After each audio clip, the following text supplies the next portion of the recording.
So we've been speaking about chronic fatigue, which is, they're all interrelated. I kind of get that. Give us a snapshot of ME and fibromyalgia and how they kind of interact, if that's the right word, with CFS. Yeah, so the problem with these labels are they're basically just a name to describe a bunch of feelings that the person's experiencing.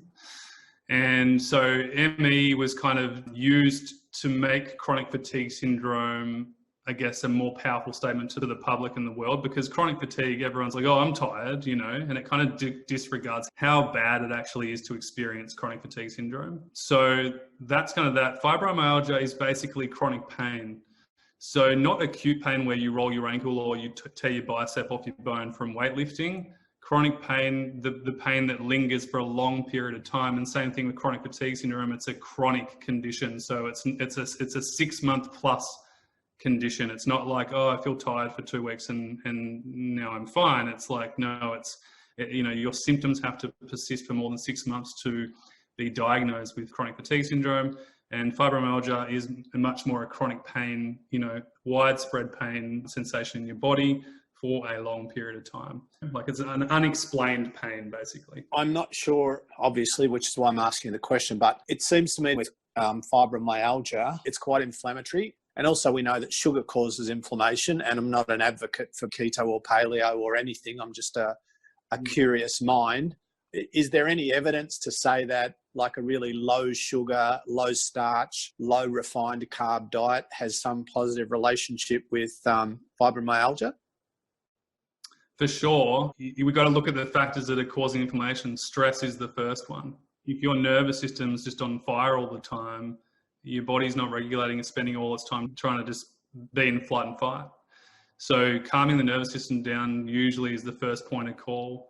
Nutrition is just mind-blowingly helpful.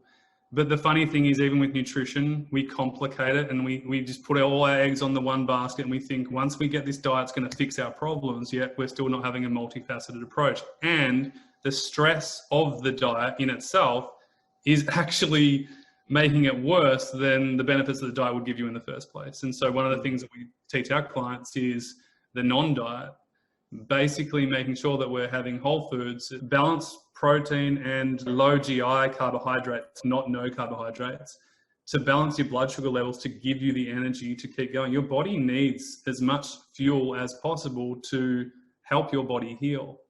And so many people undereat because they're so worried about putting on weight, yet their body needs so much nutrition to help them heal. And, you know, we had a client, literally, he went through the nutrition modules and he said he just noticed a difference within the first few days. He was like, wow, like I just didn't realize that not eating regularly and that skipping meals and, you know, not having well-balanced meals with my protein, carbohydrates and fats was making me feel the way I was feeling, with brain fog and concentration and just overall stability. So, you know, it's big, but one of the other things that we see with type A personalities is that they kind of just have this tunnel vision of like, this is it. I'm all or nothing. I'm all in. And they go keto. They do the latest detox. And then they feel like shit within 2 weeks because their body actually doesn't need that. It just needs to be supported. It's almost counterintuitive for a type A because they're like, I'm going to recover from CFS quicker than anyone ever. Like, I'm going to show you how amazing I am. And CFS is like, nah. Yeah, 100%. And that's why mindset is so important. Like learning, embedding to tune into your body and listen to it is such an art.